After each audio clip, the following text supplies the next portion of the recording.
আসসালামু আলাইকুম গাইস, আমরা চলে আসছি আল খোবার, সৌদি আরব। আল খোবারের একটা নতুন এরিয়ায় নতুন একটা কর্নিশ বানিয়েছে। তো এখন বর্তমানে উইন্টার সিজন চলতেছে, এত পরিমাণ ঠান্ডা, মানে আমি হয়তো বলে আপনাদেরকে বুঝাইতে পারবো না যে কি পরিমাণ ঠান্ডা, তবে প্রচুর ঠান্ডা। আমি এই ঠান্ডা মানে অনুভব করে বুঝতেছি, মানে অনুভব হইতেছে যে যারা ইউরোপে আছে আসলে তাদের জীবনযাত্রা কেমন। আমার কাছে আসলে অতিরিক্ত ঠান্ডা ভালো লাগতেছে না। তোমার অনুভূতি কি? অতিরিক্ত ঠান্ডা আসলেই কিন্তু গরমের যে একটা আরাম, আসলে ওই আরামটা পাইতেছি না। হ্যাঁ, আবার অতিরিক্ত গরম কিন্তু ভালো লাগে না, কিন্তু এত ঠান্ডা ভালো লাগে। হ্যাঁ, আর কেমন মানে শরীরের ভিতরে অন্যরকম একটা আনইজি লাগতেছে। আর প্লেসটা দেখুন গাইস, প্লেসটা অ্যামেজিং একটা প্লেস। ঠিক আছে, মানে কত সুন্দর, নিরিবিলি, কোনো হাউমাউ কাউ নাই, কোনো সাউন্ড পলিউশন নাই, এবং জাস্ট মানে কি বলবো, আপনারা দেখুন। এই জায়গা আমি অহরহ আসি, আমি অনেক ভিডিও এখানে শুট করি, কারণ জায়গাটা অনেক নিরিবিলি।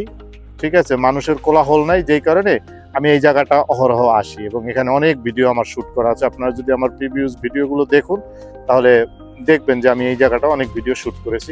তো আমার কাছে এই জায়গাটা বরাবরই এখন বর্তমানে একটা ফেভারিট প্লেস, এবং এখানে আমার খুব ভালো লাগে। তো আজকে হচ্ছে শনিবার, আমার অফ ডে, কিন্তু হোসেনের ডিউটি আছে। হোসেনের ডিউটি হচ্ছে সন্ধ্যা 6টার দিকে। তো ও বললো চলেন ভাই আমরা একটু ঘুরে আসি। আর আমারও কিছু ভিডিও শুট করার প্রয়োজন ছিল, মানে আমি যে মোটিভেশনাল ভিডিওগুলো আপলোড করি টিকটকে প্লাস আমার ফেসবুকে, সেগুলোর কিছু শুট বাকি ছিল, ওইগুলো করলাম। তো ভাবলাম এই প্লেসটা এর মধ্যে আপনাদেরকেও একটু ভিডিও করে দেখাই।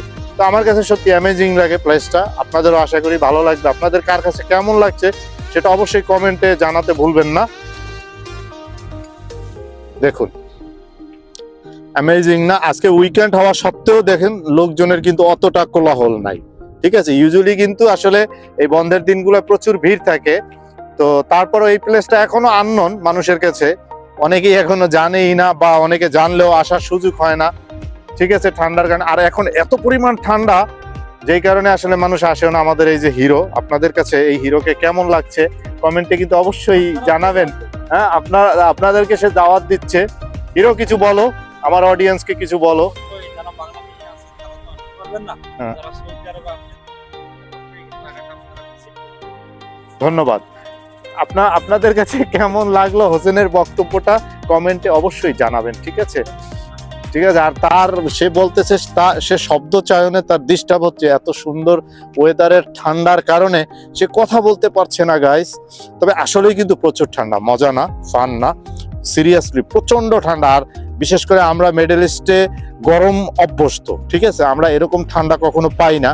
কিন্তু হঠাৎ যখন এই যে বছর শেষে 1 মাস 1.5 মাস এরকম ঠান্ডা আসে, এই ঠান্ডার সাথে আমরা আসলে খাপ খাওয়াইতে পারি না। তো এই 1-1.5 মাসের ঠান্ডাতেই আমরা মানে চিন্তা করি যারা ইউরোপে থাকে, আসলেই ঠান্ডা আসলেই খুবই মানে আনইজি লাগতেছে।